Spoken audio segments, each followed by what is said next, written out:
Ernst Krenek was an Austrian-born composer, writer, and teacher who is arguably best known for his 1926 jazz-infused opera Jonny, spielt.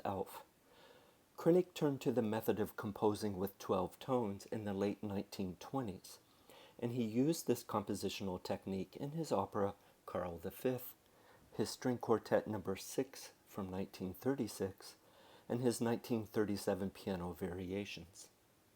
In 1938, Krenek moved to the United States, and shortly after his arrival to the U.S., Krenek taught music at Vassar College in Poughkeepsie, New York. Krenek's Cello Suite, Opus 84, was composed in 1939, nearly a year after he moved to the States.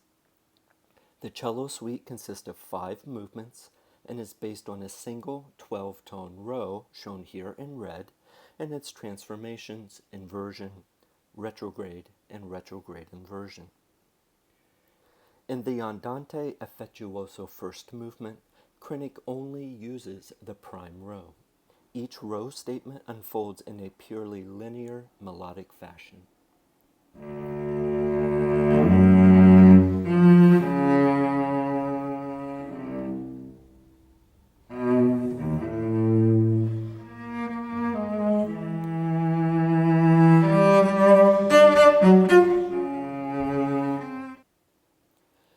Krenek only uses the inverted row form in the Adagio second movement.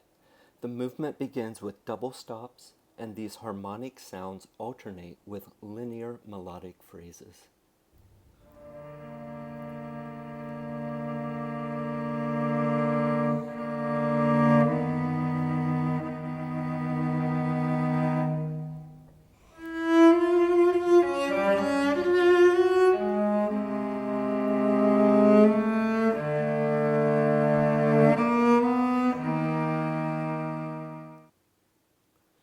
The lively, dance-like third movement is constructed with only the retrograde of the prime row.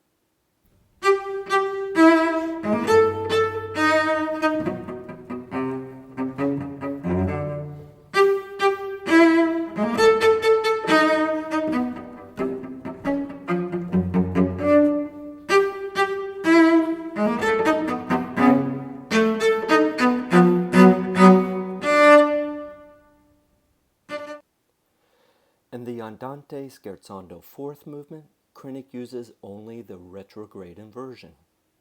In measures 9 to 15, Krenek presents 2 overlapping statements of the retrograde inversion, and these 2 statements are distinguished from each other by register and dynamics.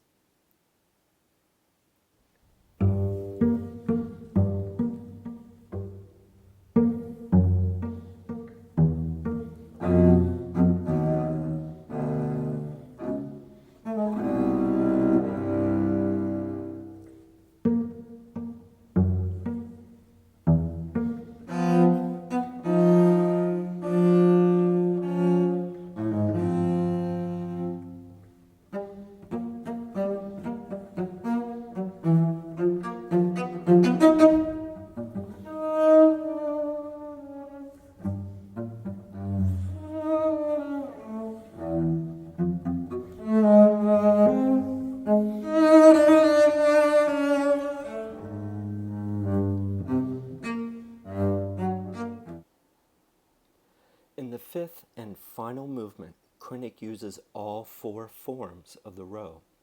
Instead of presenting complete row statements in order from pitches 1 to 12, Krenek presents 2 and 3 note segments from one row, followed by the corresponding 2 and 3 note segments from another row. In measure 1, for example, Krenek begins with the first 2 notes of the inversion, D and B flat, which is answered by the first 2 notes of the prime row, D, G flat. In the second measure, notes 3 and 4 of the prime row, F, D flat, are answered by notes 3 and 4 from the inversion, C flat, E flat. In measures 3 and 4, the first 2 notes of the retrograde, G, E, are followed by the first two notes of the retrograde inversion, G, B flat.